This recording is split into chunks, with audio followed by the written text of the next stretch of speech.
texto propuesto por la Convención Constitucional regula o pretende regular dos derechos fundamentales que forman parte de lo que el magisterio de la Iglesia denomina valores no negociables, ¿no? Valores no negociables. Una primera explicación ahí, ¿por qué se habla de valores no negociables? Las razones son muchas, pero yo quiero plantear solamente una porque el tiempo es muy breve. La persona humana es una criatura y por lo tanto la soberanía está en Dios. Y el que nosotros reconozcamos que hay ciertas cuestiones que no son negociables, que están fuera del ejercicio de la deliberación democrática, implica reconocer nuestra condición de criatura y por lo tanto reafirma en el orden político la subordinación a Dios como soberano. Lo que está en juego en traspasar o no los límites de esos valores no negociables, a mi juicio es esto, reconocer nuestra condición de criaturas. Y cuando se traspasan esos límites, lo que está ocurriendo en la práctica, por cierto que yo no imputo esto a nadie personalmente, singularmente en el orden subjetivo, no tengo cómo hacerlo, pero mirándolo desde fuera, lo que está ocurriendo es que se está imponiendo un modo de ordenar la vida en común, la vida política, prescindiendo de Dios, reduciendo a Dios a la irrelevancia, que no es muy distinto de lo que ocurrió en el paraíso, ¿cierto?, original, porque la tentación consistió en eso, ¿cierto?, en pisar el palito, puesto que se nos propuso ser como dioses, creer que nosotros somos los que mandamos cuando en realidad no somos los que mandamos. Entonces hay bienes que son no negociables y que son los que garantizan el piso mínimo de una convivencia, de un orden político justo, en que se reconoce a todas las personas como sujetos de igual dignidad. Entre aquellos bienes no negociables está el derecho a la vida y la libertad religiosa. Y a eso me quiero abocar enseguida. Digamos algo entonces sobre el derecho a la vida. El derecho a la vida está reconocido en el texto, se habla del derecho a la vida, pero sin embargo se reconocen expresamente el derecho al aborto, como decía Jaime, y agregó otro, que es el derecho a la muerte digna, el gran problema de la eutanasia. Me atrevo a decir que en el reconocimiento que hace este texto de los llamados derechos y sexuales y reproductivos también están implícitos, no explícitos, pero está implícito, otras tantas prácticas que atentan contra el derecho a la vida y que refieren al inicio de la vida, como las técnicas de fertilización asistida, la criogenización de embriones y otras más, pero que no son nombradas expresamente. Entonces, digamos en primer lugar, ¿qué es lo que establece el texto propuesto por la Convención en materia de aborto? Y dice así, leo: toda persona es titular de derechos sexuales y reproductivos. Estos comprenden, entre otros, el derecho a decidir en forma libre, autónoma e informada sobre el propio cuerpo, sobre el ejercicio de la sexualidad, la reproducción, el placer y la anticoncepción. Aquí un paréntesis, primera constitución en el mundo que habla del placer, lo cual revela mucho del enfoque hedonista que hay detrás de esto. Continúa, dice, el Estado garantiza su ejercicio sin discriminación, con enfoque de género, inclusión y pertinencia cultural, así como el acceso a la información, educación, salud y a los servicios y prestaciones requeridos para ello, asegurando, y aquí viene, a todas las mujeres y personas con capacidad de gestar. Las personas con capacidad de gestar son las mujeres transexuales que se identifican como hombres, las condiciones para un embarazo, una interrupción voluntaria del embarazo, un parto y una maternidad voluntarios y protegidos. Asimismo, garantiza su ejercicio libre de violencias y de interferencias por parte de terceros, ya sean individuos o instituciones. La ley regulará el ejercicio de estos derechos. En simple, ¿qué significa esto? Se consagra el aborto libre. Esto es una innovación, podríamos incluso decir un retroceso respecto a la regulación que establece la ley de aborto en 3 causales, en que el aborto sigue siendo delito, el aborto directo, provocado, malicioso, sigue siendo delito en Chile, y no es penado por la ley, aunque yo creo que es legitimado, puesto que hay toda una prestación de salud pública, en 3 causales o en 3 casos específicos. Ya no hay más causales, ya no hay más plazos, sencillamente se garantiza el derecho a la interrupción voluntaria del embarazo, sin intervención de terceros, sean individuos o instituciones. Por lo tanto, también lo adelantaba Jaime, no se contempla la posibilidad de la objeción de conciencia, que sí está prevista en la ley de aborto actual. Y no se permite la objeción de conciencia ni personal a los individuos, ni tampoco a las instituciones. Por lo tanto, no es solo el derecho de ese médico católico, cristiano, o da lo mismo su denominación religiosa, que no quiere participar en un procedimiento abortivo, sino que las instituciones, cuyo ideario también es contrario a esta práctica, instituciones de salud, como podría ser el Hospital de San Bernardo, o la Clínica de la Universidad de los Andes, o la Clínica de la Universidad Católica, también se ven limitadas en su derecho a objetar y no participar en estas prácticas. Se ha discutido mucho, cuando se aprobó este artículo, si aquel inciso que dice la ley regulará el ejercicio de estos derechos, establece o no una limitación. Personalmente pienso que no establece una limitación. Por de pronto el tenor literal, el verbo, ¿cierto? Se habla de regular. Si se quisiera limitar, se hubiese dicho eso. Hay que tener presente que todas las propuestas de normas constitucionales, las que venían por iniciativas populares, como también algunas que presentaron diversos constituyentes que buscaban precisamente limitar expresamente el ejercicio de estos derechos, fueron todas rechazadas, sin excepción, todas. Por lo tanto, no se ve en esa voluntad mayoritaria que aprobó el texto una voluntad o una intención de limitar. También hay que tener presente que el texto propuesto por la Convención consagra, y aquí no quiero entrar en mucho detalle, el principio de no regresión en la protección de los derechos fundamentales. Esto implica que si se garantiza un derecho fundamental, las regulaciones legales posteriores no pueden retroceder en la protección de esos derechos fundamentales.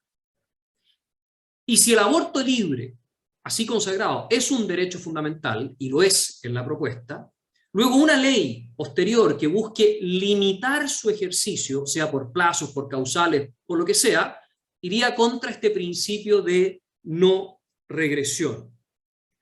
Por lo tanto, podría ser esa eventual ley que busque limitarlo declarada como inconstitucional.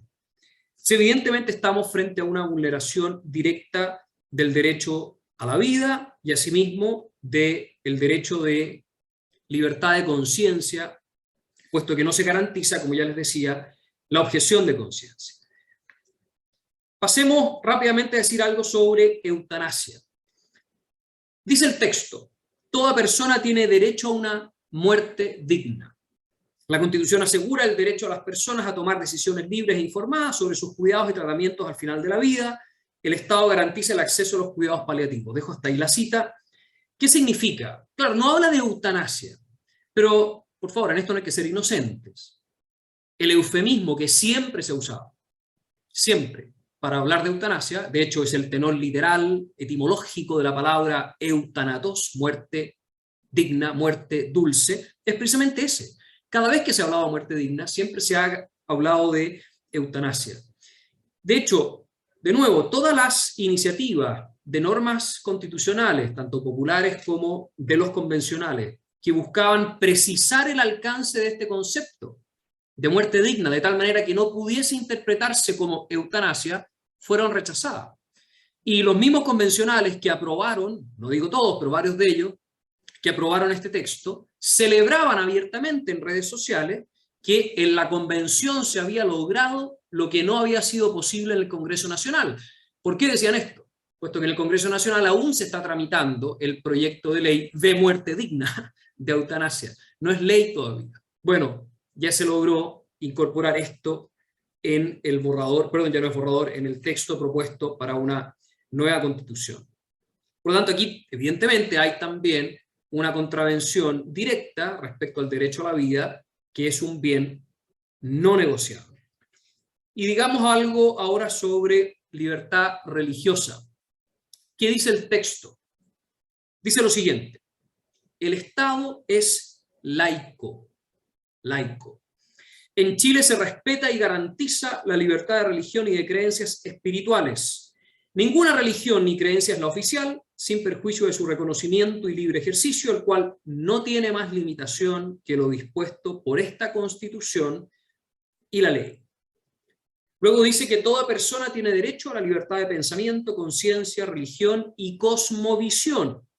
Este derecho incluye la libertad de profesar, cambiar de religión o creencia, su libre ejercicio en el espacio público o privado, mediante el culto, celebración de ritos, prácticas espirituales y enseñanza. Además comprende la facultad de dirigir templos, me estoy saltando algunas líneas. Aquí viene una cosa interesante, dice, el Estado reconoce la espiritualidad como elemento esencial del ser humano. Y algo muy relevante, también lo adelantaba Jaime, dice así el texto, las agrupaciones religiosas y espirituales pueden organizarse como personas jurídicas, tienen prohibida toda forma de lucro, sus bienes deben gestionarse de forma transparente en conformidad a la ley, y fíjense, respetando los derechos, deberes y principios que esta Constitución establece. Claro, el problema es que esta Constitución, entre los derechos que reconoce, está el derecho al aborto libre. Entre los derechos que reconoce está el derecho a la, comillas, muerte digna. Entre los principios que reconoce están todos aquellos, también lo decía Jaime, que regulan el nuevo Sistema Nacional de Educación. Educación o sistema educativo que también se proclama expresamente como laico, que debe tener enfoque de género, que incluye la denominada educación sexual integral, que incluye la educación no sexista. Entonces, claro, si esos son los principios garantizados por la Constitución y la libertad religiosa de conciencia debe subordinarse a esos principios, bueno, 2 más 2 son 4. Uno se pregunta de qué manera va a ser en la realidad posible invocar la libertad religiosa y la libertad de conciencia cuando una persona o una institución, conforme a sus convicciones religiosas o morales, no esté de acuerdo con esos principios. Sencillamente el conflicto es inevitable. Por lo tanto, me parece que la regulación de la libertad religiosa que se propone en este texto viene, comillas, con letra chica. Y hay que saber leer esa letra chica. Por de pronto, la misma noción de Estado laico hay que tomarla, a mi juicio, con cuidado, con bastante cuidado. Puede sonar muy atractiva, y la mayoría de las personas tiende a pensar que eso se refiere únicamente a que no se asume una religión oficial por parte del Estado y no se puede imponer una sola religión a todas las personas. Eso es cierto. Pero la verdad que la noción de Estado laico, a mi juicio, es bastante más compleja que esa. Desde luego que esto nos lleva a una reflexión, a mi juicio, más filosófica, pero vale la pena al menos sentar el siguiente principio. Si el Estado de Chile es laico, se está asumiendo no tanto una neutralidad religiosa, sino más bien una indiferencia religiosa. Es cierto que el texto dice que se reconoce la espiritualidad como algo muy importante, esencial de la persona. Claro, pero varias líneas más arriba y unas líneas más abajo se igualan a las religiones, y aquí hay que ser preciso con los conceptos, se igualan a las religiones con las meras espiritualidades o prácticas espirituales, se las iguala con las cosmovisiones. Y tratar igual a cosas que son distintas no solo es irracional, no solo es arbitrario, sino que revela siempre un rebajamiento de lo más a lo menos. No es lo mismo una religión que una simple espiritualidad o que una cosmovisión, cualquiera sea su naturaleza. Aquí hay que decirlo también, conociendo la discusión, que se dio un desprecio al cristianismo. Esta es una constitución, y yo diría deliberadamente anticristiana. Fíjense que vimos algunos espectáculos en ciertas comisiones, cuando se discutían estas materias, en que se llegó incluso a decir que Dios era el mayor violador de derechos humanos en la historia, y que por lo tanto el Estado laico debía limitar cuanto fuera posible la presencia de Dios en el espacio público. Entonces, diciendo las cosas por su nombre, se habla de Estado laico, es verdad, eso es lo que dice el papel, pero en concreto, por estas cosas que les he dicho, y ciertamente hay muchas más que decir, es un Estado laicista, laicista militante, contrario a la religión y en particular a la religión cristiana. ¿Qué hacer sobre esto? Suscribiendo todo lo que dijo Jaime, yo quiero leer un breve texto del Magisterio de la Iglesia, el famoso número 73 de Evangelium Vitae de San Juan Pablo II. Ustedes saben que este texto del Magisterio refiere principalmente al derecho a la vida y a los actos contrarios al derecho a la vida y a la protección de la vida inocente, tanto en su inicio como en su término. Ahí el Papa desarrolla el concepto de la cultura de la muerte y las estructuras de pecado.